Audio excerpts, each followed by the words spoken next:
guys, welcome back to talk more turbo stuff.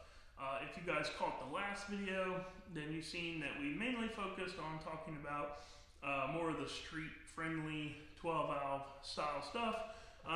Touched on a little bit of the common rail stuff and how that correlates, but in this video we're going to talk about the big boy stuff. We're going to talk about single turbo race only application style stuff. This is where I really have the most experience when it comes to turbos, because this is my most recent experience. Most of my experience with the street stuff comes from years ago. I haven't had a performance street truck, honestly, in 10 years. And it's been 5 or 6 years since I've really been a part of a performance street style build that, I had my hands in. So the last 5 years of my knowledge have definitely been focused in the racing world.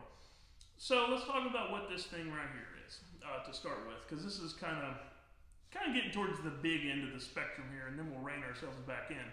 So this is a Precision Pro Mod. Pro Mod is just a style of turbo. It's got a billet aluminum center section. Essentially, this is a GT55 style turbo. It's all very, very similar. Precision just puts their own little tricks on it. This is a 98 millimeter compressor wheel, and then this is actually a 108 turbine wheel. If you remember from the last video where we talked about compressors and turbines, the compressor wheel, the inducer is the small side, the side that you see here.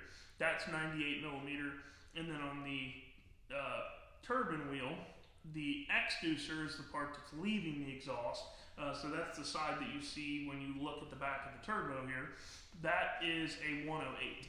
So the inducer of the turbine wheel is much larger, and the exducer of the compressor wheel is much larger. But most people talk in the numbers of compressor inducer and turbine exducer. So that's where the 98 108 comes from. And then this particular turbo here is a round flange style housing. So it is actually not a T6. It is actually a round flange, just like the compressor cover is. And there's several reasons for that.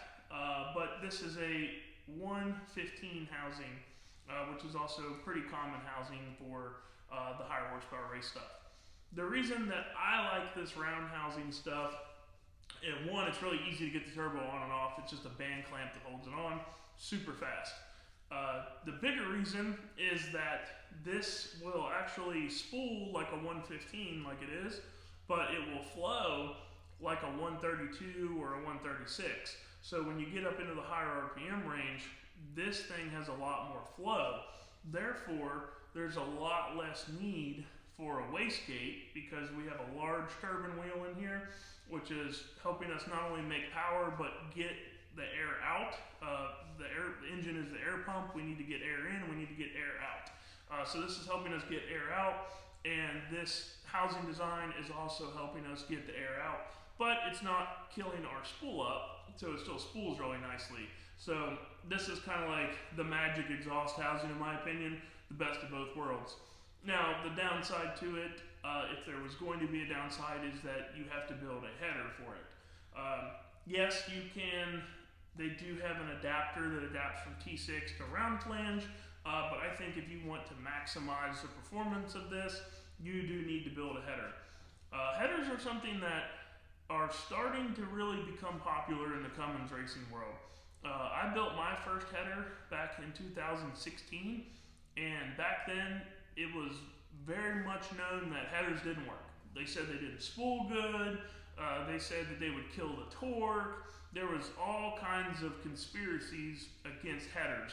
But I personally just couldn't wrap my head around that, because if a log style regular cast manifold was best, then why do every race car in the race car world have a set of headers, including turbo cars? So I built a log style header, and we had really good luck with it. Now, we didn't have any fancy way of testing anything. We didn't have any way to do like some real good back-to-back comparison style stuff. But the one thing that I found really neat about the header when I built it is that, and if I find a picture of it, I'll throw it up in here.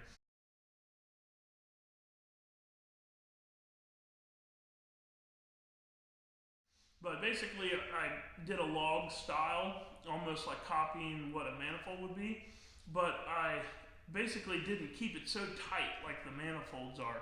I let the flow come out away from the head a little bit and kind of brought everything together a lot smoother. And the first thing that we noticed is we used to always burn the paint off of the heads of the engines, like 2 runs, 2-3 runs, all the paint would be completely burned off of the exhaust runners on the head. And when we put the header on there, is a stainless header, so you could see where all the heat was, because it would discolor, and it would discolor all of the heat right at the flange where it bolted up to the turbo. So it was concentrating the heat right here at the turbo where we wanted it, and then the paint lasted forever on the heads after that. So I know that that's not like really good scientific data, but it was really interesting at the time just to see how you could change where the heat transfer was. And the goal is to keep all the heat in the turbo. That's where it's going to make the most power, because heat is energy. We want the heat out of the engine and into the turbo. So, you know, we've ran headers and we've ran regular manifolds. I can't honestly say for sure that one way is 100% better than another way.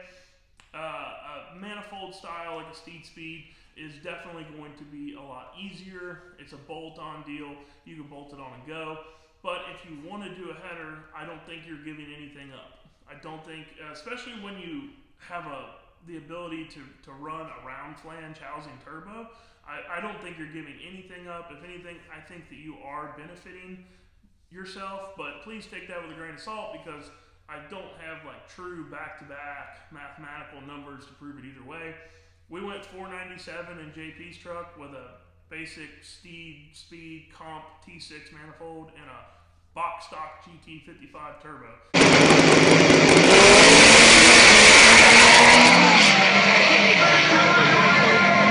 So, not saying it's necessary, but do believe that if you're working in an application like mine, where I have a 12 valve, where I don't have a good cylinder head, and I need to take advantage of everything I can take advantage of, I do believe there to be some benefit in that. So, this 98 compressor wheel with a 108 turbine wheel, this is a big boy setup. I mean, honestly, this is a 3,000 horsepower capable turbo right here. It's a little bit overkill for what I'm doing. It's a lot of bit overkill, let's be honest. I don't need this much turbo. What I like about this turbo is that I'm not pushing this thing as hard as it could be pushed. I'm not running it on the edge. Because it is such a big compressor wheel, it makes a lot of airflow, and a lot of air is going to help clean up a 12 valve. So when you're focusing on trying to run it really clean, the more air that you could put in the engine, the better chance you're going to have of burning the fuel. But this turbo is, like we talked about in the last video about moving the power curve to the right, this thing is as right as it gets. This turbo, it actually spools exactly in the same amount of time as my 88 103 did, so 88 millimeter compressor, 103 turbine. But the boost ramp to get it lit, it's to the right. You can definitely see it. It takes a couple hundred RPM more to get the turbine wheel moving, to get the compressor wheel moving, to actually start making boost. But then once it starts making boost, the boost comes in extremely hard because it is such a ginormous turbo. So it ends up spooling in the exact same amount of time, but I have to manipulate it more down low to get the thing to start making boost. The 88 103 would be a lot easier to spool down low. It wasn't as sensitive to the torque converter because it would make a couple pounds of boost. You know, at 2,000 RPM, the 88 would make 1 or 2 pounds of boost. At 2,000 RPM, this thing isn't making any boost. You're going to have to turn this thing 2,300 RPM just to get it to start making 2 pounds of boost. But once it does, it comes in really hard. And as where the 88 was more of a gradual climb up to the limiter.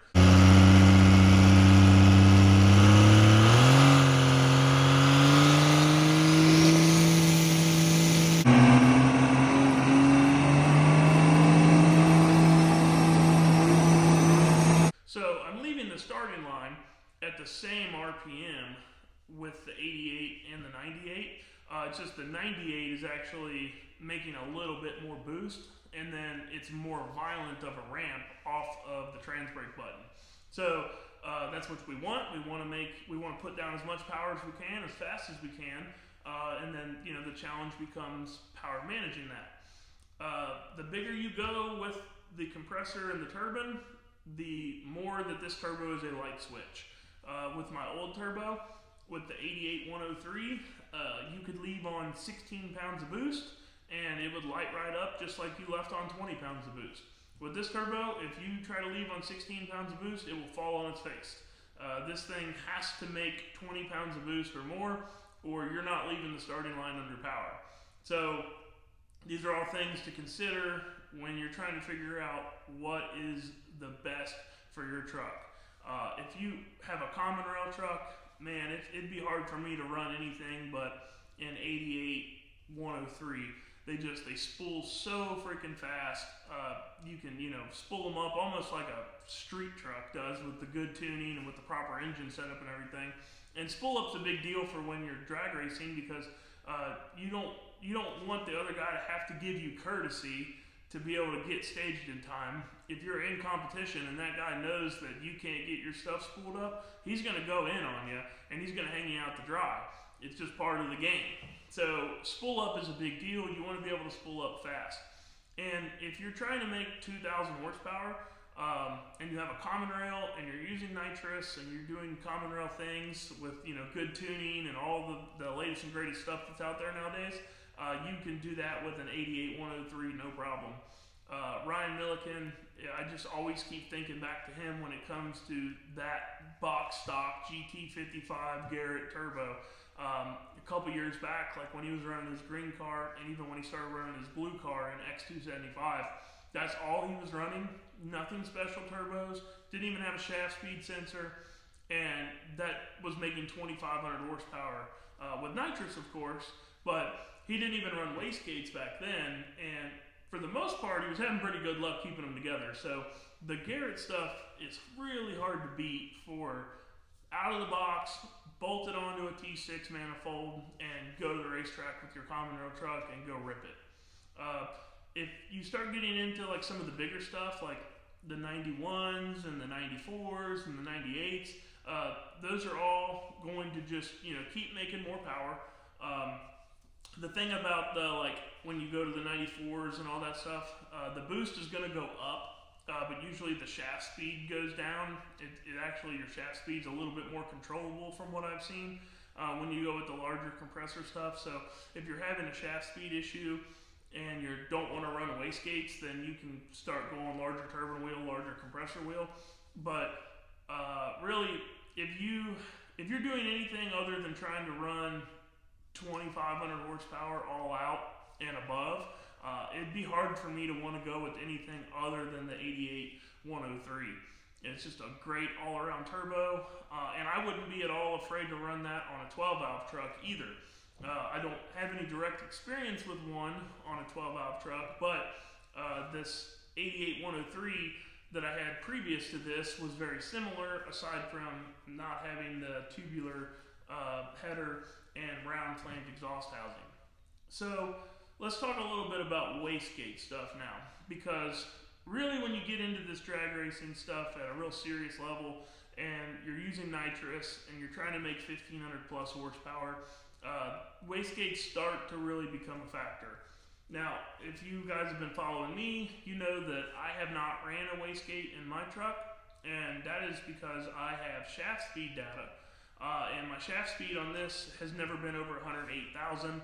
115,000 is like, don't really want to push it anymore because you don't want to blow this thing up. Now, these things are pretty pricey.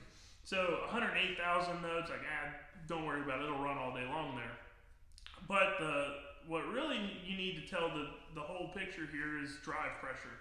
So you need to know what drive pressure is, you need to know what boost is, and ideally you need to know what your shaft speed is, because this is where wastegates start to not only keep a turbo alive, but actually make more horsepower.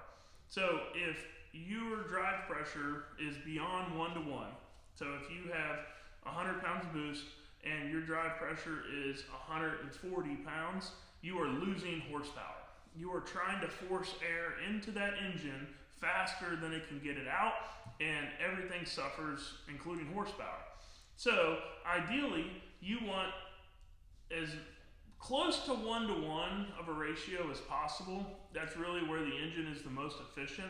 But if you are spraying a lot of nitrous, you actually ideally would like to get your drive pressure lower than boost pressure. So if you're making, let's say 100 pounds of boost, you're probably going to make the most power around 80 to 85 psi drive pressure, somewhere in there, if you're running nitrous where you're creating your own atmosphere. If you're trying to run it fuel only and make as much power as you can, 1-to-1 is the sweet spot. So with the wastegate, yes, you are wasting energy with opening that gate, but you're freeing the engine up by doing so to be able to get air in and to get air out. So that's really when the wastegate stuff becomes necessary beyond just saving the turbo, and it'll actually make more horsepower that way. Now, there's lots of turbos out there on the market. There's not just Garrett stuff and not just precision stuff. The Hart stuff, I know there's several guys that are running that stuff now. Plenty of options. It's kind of a call somebody, talk to them, and pick, who you want to go with type of deal. I like the precision stuff. They build one of the lighter turbos, if not the lightest turbo. I think that they have a really good R&D department. They've been around a really long time. There's a lot of really fast stuff in the race car world running that. I pay a lot of attention to the race car world. So the precision has just always been something I've had. I've had a precision turbo since 2016. I've, knock on wood, had really great luck out of them, and I have no plans on switching, at least on my truck. The Garrett stuff, same way. Awesome product. Never had any problems out of any of that stuff on JP's truck, which is now in Jordan Newman's truck. Great, robust turbo, you can just be super mean to that turbo, and it'll take it. The only thing we ever tore up in the Garrett stuff was the turbine wheel. We melted a turbine wheel in that thing, and that was really just from trying some converters that were too loose, not really caring about EGT, and letting the the turbine wheel get really hot, and it started to eat itself up. That's not a fault of Garrett, though. That's user error. So no complaints about the Garrett stuff. The Hart stuff seems like it's really expensive. It seems to be working really good. I mean, Ryan switched to a Hart turbo in his X275 car, and he pretty much quit blowing up turbos after that. Don't know if he changed some other stuff with his program, but he seems to be swearing by those. I know several guys running the forced induction stuff. Like Derek Rose is running a 106 from forced induction, which is just a GT55 base like all these are.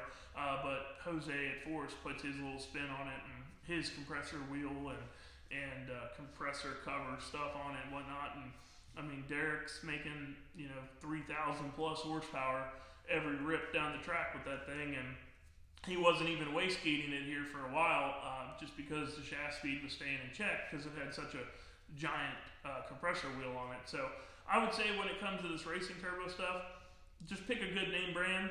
Precision, Garrett, Hart's, Force Induction, pick somebody like that and ride with them. And I think if you stay in that 88 to 103, I think that's a great one.